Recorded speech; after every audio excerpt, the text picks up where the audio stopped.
Hello दोस्तों, मेरा नाम शोएब है और साथ में अभिषेक। नमस्ते। इंफॉर्मेशन टेक्नोलॉजी एक ऐसी फील्ड है जिसमें इंडिया एक बड़ा पावर है। और इस पावर को यूज करके अगर सिटीजन्स की लाइफ आसान की जाए तो इससे अच्छा और क्या हो सकता है। कोविन एक रीसेंट एग्जाम्पल है। इस प्लेटफॉर्म ने पूरे वैक्सीनेशन की प्रोसेस को स्मूथ किया। हाँ, इधर उधर कोई एक्सेप्शन ग्लिचेस आपको मिल सकती हैं, but by and large CoWIN एक मैसिव सक्सेस है। लेकिन फिर जीएसटी रोल आउट और इस बार की इंफॉर्मेशन इनकम टैक्स पोर्टल के जो इश्यूज हैं वो भी हमारे सामने हैं। एक बात यह जरूर है कि टेक्नोलॉजी के साथ साथ डेटा प्राइवेसी के कंसर्न्स हमेशा रहते हैं। एक गजब का कोट है कि it seems to me that the advance of civilisation is nothing but an exercise in the limiting of privacy. Privacy इतनी लिमिट की जा रही है कि यही एक मेजरमेंट हो चुका है कि सिविलाइजेशन कितना एडवांस्ड है। जितनी कम प्राइवेसी उतना एडवांस्ड सिविलाइजेशन, ये इस कोर्ट का मानना है। ये कंसर्न्स आधार के टाइम से ही एग्जिस्ट करते हैं, क्योंकि आधार में आपके बायोमेट्रिक्स लिए जाते हैं। लेकिन क्या आप जानते हैं कि आधार एक्चुअली मैंडेटरी नहीं है। इनफैक्ट आधार की वेबसाइट और उसके कुछ स्क्रीनशॉट्स अभी आप स्क्रीन पर देखेंगे।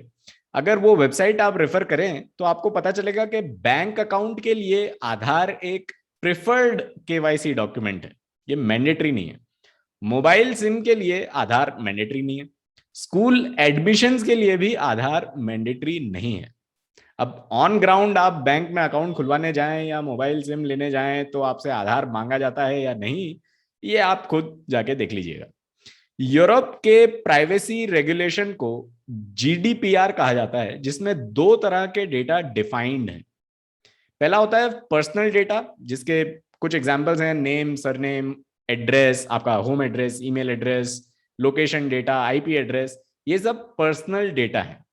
और सेकंड है सेंसिटिव पर्सनल डेटा।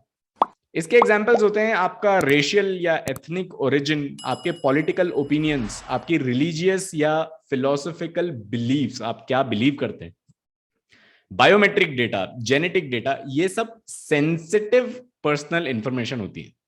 अब ये जो दोनों तरह के डेटा मैंने आपको बताया है, ये इसमें ऐसा डिवीजन इसलिए है क्योंकि इन दोनों तरह के डेटा को आप कलेक्ट कर सकते हैं या नहीं, किन सिचुएशन में कलेक्ट कर सकते हैं, और उसके लिए कितनी डेटा सिक्योरिटी जरूरी है, क्या आप ये डेटा सेल कर सकते हैं, प्रोसेस कर सकते हैं, कितने टाइम तक स्टोर कर सकते हैं, ये सब जीडीपीआर ही रेगुलेट करता है। अब आज हम जिस टॉपिक की बात कर रहे हैं वो भी आपके सेंसिटिव पर्सनल डेटा से रिलेटेड है, आपके मेडिकल हिस्ट्री के डेटा से। अब ये भी हो सकता है कि आपको ऐसा लगे कि मुझे कुछ भी डेटा छुपाने की जरूरत क्या है भाई, मैं कोई चोर तो हूं नहीं, मैं कोई टेररिस्ट तो हूं नहीं, तो मैं अपना डेटा छुपा के कर भी क्या लूंगा। इस पर अगर हम बात करेंगे तो हमारा टॉपिक जो है उससे हम भटक जाएंगे।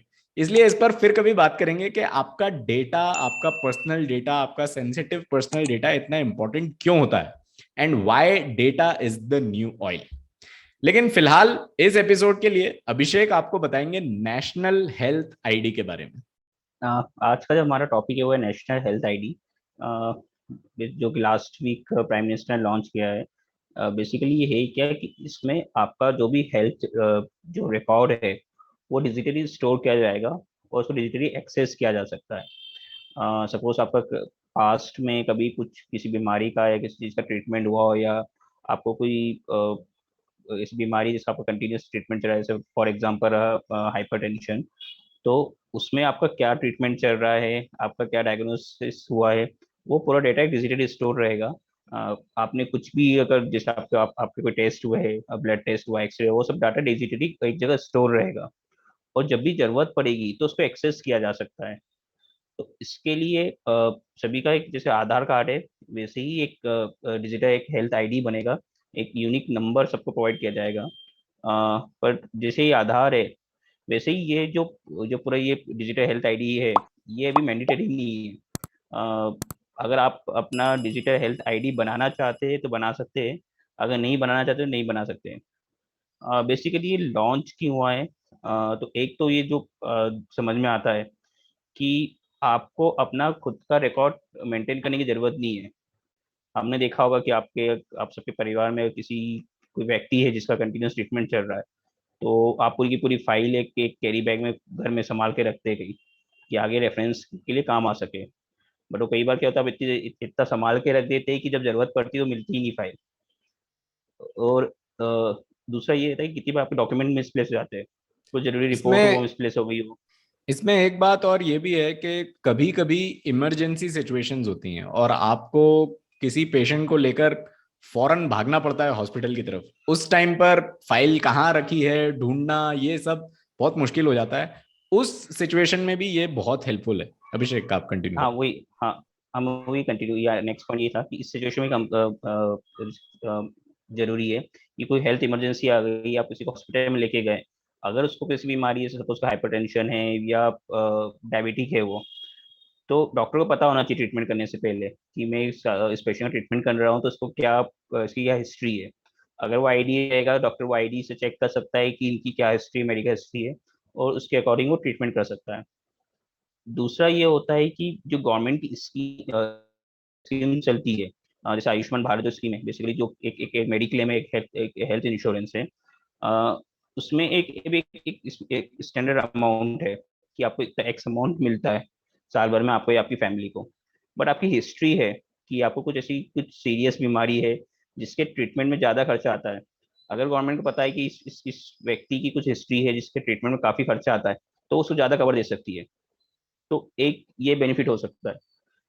उसका एक और बेनिफिट है कि गवर्नमेंट टाइम टाइम पे कभी कुछ जो कॉमन डिसीजेस होती है या उसके लिए कैंपेन चलाती है, जैसे फॉर एग्जांपल टीबी के लिए कोई कैंपेन चलता है। बट आपको पता होना चाहिए कि देश में कितने लोगों को टीबी है।